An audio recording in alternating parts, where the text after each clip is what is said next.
Hola, soc el Pep Ruf, director tècnic de l'àrea de suport a l'autonomia de la Fundació Catalana Síndrome de Down. Com bé sabeu, aquest any celebrem el nostre 40è aniversari, per tant, fa 40 anys que estem celebrant la igualtat d'oportunitats per a les persones amb síndrome de Down. La síndrome de Down, com sabeu, és una circumstància, és una condició en la que viuen algunes persones i que suma a moltes altres situacions que la nostra societat determina com a diversitats, és a dir,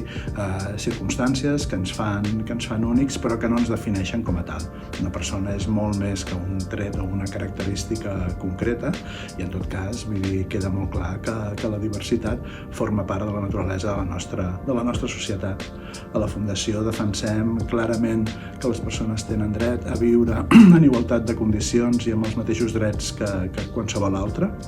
i creiem en una societat rica i diversa per naturalesa pròpia. Portem 40 anys intentant propiciar les oportunitats per reconèixer aquesta diversitat a les escoles, a les empreses, a casa, als barris, a la cultura, a l'esport i a tots els àmbits de la vida cívica, perquè creiem que una societat diversa és una societat més rica, més justa i més democràtica. Com dic, portem 40 anys treballant amb aquest objectiu i ens agradaria que ens acompanyéssiu o ens seguíssiu acompanyant en tot aquest viatge que portem fent des de fa tant de temps.